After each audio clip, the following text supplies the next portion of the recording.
Okay, here's a view of our operating shack. We were in the my canopy there, and a 10 by 10 had a table set up, put the radios in there, and also cooked in there. But this is what we used to do for Field Day 2020. And you can see in the back there, there's a 6-meter beam that was used for it. But stayed nice and warm and roasted toasty. Got my little buddy out when it got cold, and stayed warm. But it was a great.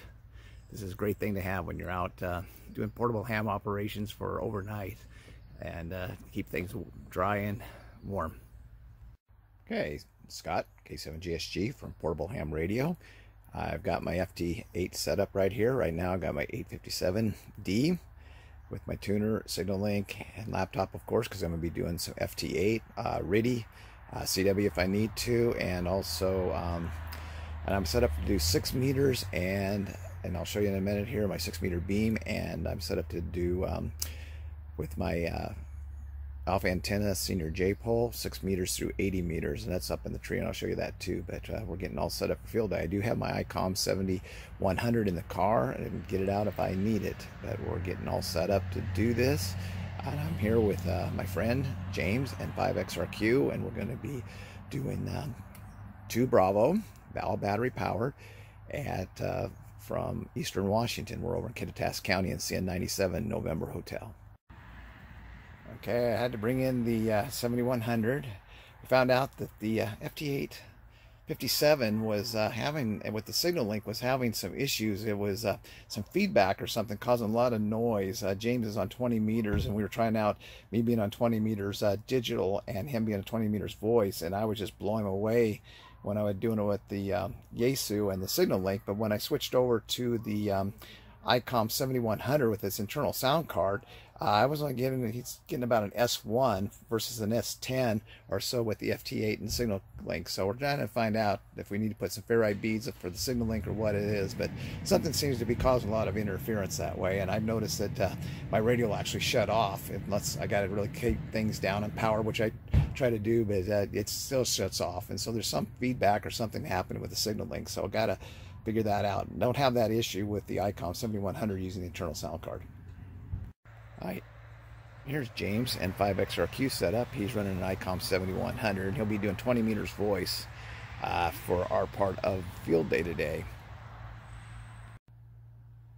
For battery power that we're using for our Field Day, I got my Bioenergy 20 amp hour batteries in their cases. I also have over in my car some 2 deep cycle marine batteries that I can also use too. Now I've got this unit here that's the charger, but it also has you know, the jump starter kit, but it also has an inverter on it, so it'll run 110 watts.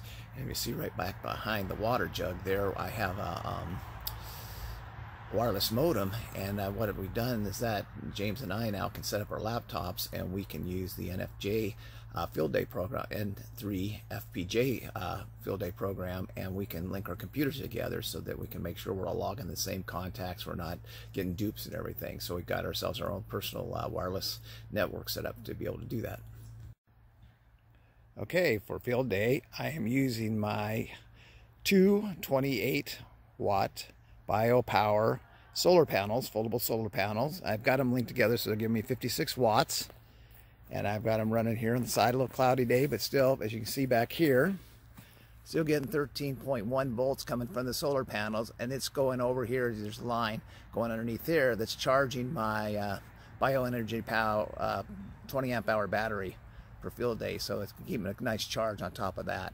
So we'll let that happen there. So this is how I'm keeping my batteries up to date and charged, fully packed, and also fulfilling the Field Day of emergency power.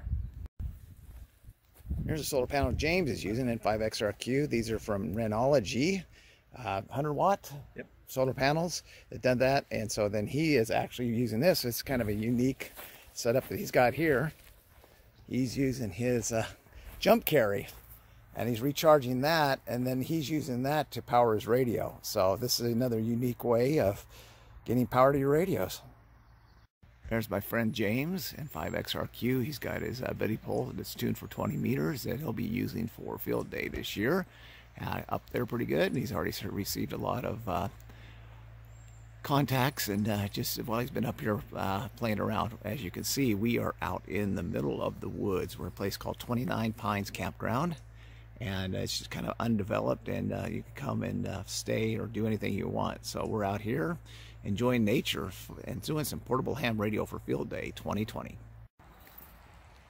I'm not sure if you can see it too well, but up there in the tree, up about 50 feet, I've got my alpha antenna, J-pole senior antenna. It's a 6 meter through 80 meter end fed, and I got it coming up there about that. And so I got a slope line, trying to slope it down over to this tree over here. It's a 66 foot line.